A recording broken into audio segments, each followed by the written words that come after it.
houses torch at Litan as violence continues. Nationwide general strike by employees of government public sectors to engross in Manipur.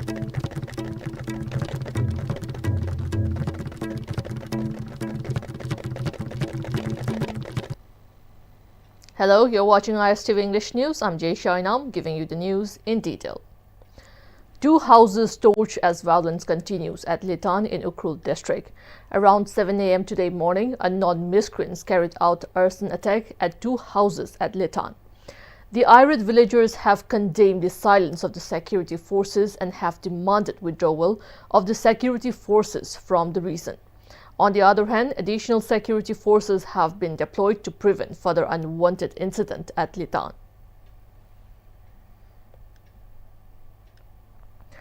Employees and workers associated with the Joint Forum of Central Trade Unions will observe a day-long strike today to show their resistance to anti-worker, anti-farmer and anti-national pro-corporate policies of the central government. A joint platform of 10 trade unions comprising INTUC, AITUC, HMS, CITU, AIUTUC, TUCC, SEWA, AICCTU, LPF, and UTUC with support extended by the Samyukt Kisan Morcha (SKM) had earlier announced solidarity with the strike. The unions are opposing the 4 labor code bills that replaced the 29 labor laws last year. They say that these bills will adversely affect workers' rights, curb job security, and also make it easier for employers to fire people. The unions have also expressed concerns over privatization, stagnant wages, and the lack of social security. The trade unions are now demanding a withdrawal of the 4 labor codes and related rules, rollback of proposed bills, and more robust employment guarantees under rural job schemes. They are also seeking a restoration of MGNREGA and repeal of the Viksit Bharat guarantee for Rozgar and Ajivika Mission Gramin Act 2025. The nationwide general strike has affected normal life in Manipur too. Manipur Government Services Federation and Manipur State Pensioners Union to endorse the general strike. Main market and shops remain shut for the day. However, some of the educational institutions and oil pumps remain open. Member of Parliament from Inner Manipur, Dr. Angomcha Bimola Koijam has been nominated as a member of the Joint Committee on the Viksit Bharat Shiksha Adhisthan Bill 2025 constituted by the Speaker, Lok Sabha.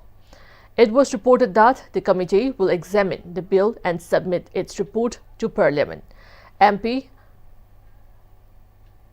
D. Purandeshwari is the chairperson of the committee, and 21 MPs of Lok Sabha and 10 members of Lok Sabha are nominated as the members of the committee. As part of Education and Communication (IEC) program, one-day workshop for college students on understanding of e-waste information was conducted by Manipur Pollution Control Board and Directorate of Environment and Climate Change at the manhole of the Directorate at Porompat. Special Secretary Forest and Environment R.K. Amajit, Director of Directorate of Environment and Climate Change Dr. T. Brajakumar, and Member Secretary Manipur Pollution Control Board Dr. W. Roshan graced the opening of the workshop as the main guest. Speaking on the occasion, Member Secretary W. Roshan highlighted the growing environmental risks of e-waste. Mobile phone, laptop, computer, television, refrigerator, washing machine, printer, scanner, charger, battery, and cable are considered as e-waste, he said. Lead, mercury, cadmium, and arsenic waste from these electronics are hazardous to the humans, and as such, he stressed the need of proper disposal of e-waste. Later, a quiz competition was held and winners of the competition were presented with prizes. MP of Rajya Sabha Sana Jaubale Semba has expressed heartfelt gratitude and thankfulness to Government of India, particularly to Prime Minister Narendra Modi, for the kind consideration of the problems raised by him on the floor of the Rajya Sabha on various issues concerning Manipur. He said the union government has acceded to the demand for opening of UPSC Mains Examination Centre at Imphal from this year onward, that is 2026. The Civil Services Men's Examination will be held at Imphal. The MP had raised the issue on the floor of the House as a special mention demand to open UPSC similar exam centre in Manipur, Imphal on 22nd March 2021. Later, the MP also wrote a letter to Prime Minister on the 10th of August 2022 requesting him to consider sympathetically for the poor students who are to travel other cities for the examinations. The letter also emphasized the plight of Manipuri candidates who opted Manipuri language and literature as their optional paper and as they have to write answers in Bengali script, which are no more acquainted with them. The matter to allow writing of answers for Manipuri optional paper for the civil services UPSC examinations both in Bengali and Meetei Mayak was raised in the Rajya Sabha by the MP on 8 August 2023 as a special mention. This was approved by union government and now candidates are allowed to write their answers for Manipuri optional paper in Meetei Mayak in the civil services examinations. He continued that in the ensuing budget session of Parliament 2026, during 0 hour, he raised the demand for inclusion of Meetei Mayak script alongside Bengali script for the Manipuri optional question paper in UPSC examinations. He expressed hope that the Government of India will take note of the problems faced by Manipuri students for civil services and other UPSC examinations. Now we have the national news.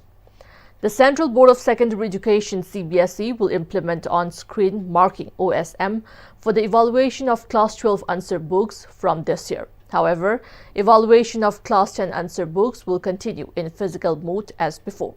CBSE Examination Controller Sanyam Bardwaj said that the board has decided to introduce on-screen marking OSM for the evaluation of Class 12 answer books beginning with the 2026 examination in its continuous effort to enhance efficiency and transparency. The board has also announced second board examinations in Class 10 from this year. The subsequent examination will be optional for those students who seek to enhance their performance. The board informed that it will organize a live webcast to explain the guidelines for the conduct of examinations and on-screen marking tomorrow at 11 a.m. Now we have the international news. Iranian leaders intensified their rhetoric against the United States and Israel during nationwide events marking the 1979 Islamic Revolution yesterday, held a month after deadly protests shook the country. This year's anniversary comes at a sensitive time for Iran's leadership following a 12-day conflict with Israel and the United States in June and widespread protests that erupted in late December. Officials frame the commemorations as a show of defiance amid heightened tensions with Washington. Supreme Leader Ayatollah Ali did not appear in person at the events and also skipped his annual meeting with Army and Air Force commanders for the first time in his 36-year tenure. President Massoud, addressing a crowd at Tehran's Azadi Square, called for national unity.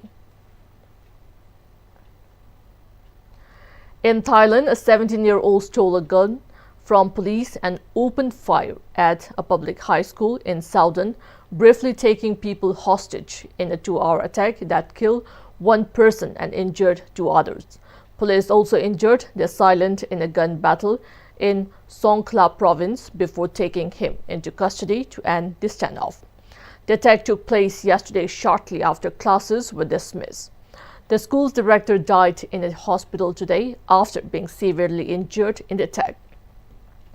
The suspect was identified by local officials as a 17-year-old with a history of drug abuse and mental health issues. Gun violence is uncommon in Thailand, which has one of the highest rates of gun ownership and gun-related deaths in Asia, though mass shootings are rare. Before we end, headlines once again. 2 houses torched at Litan as violence continues. Nationwide general strike by employees of government, public sectors to engross in Manipur. That's all we have in this bulletin. Keep watching ISTV News.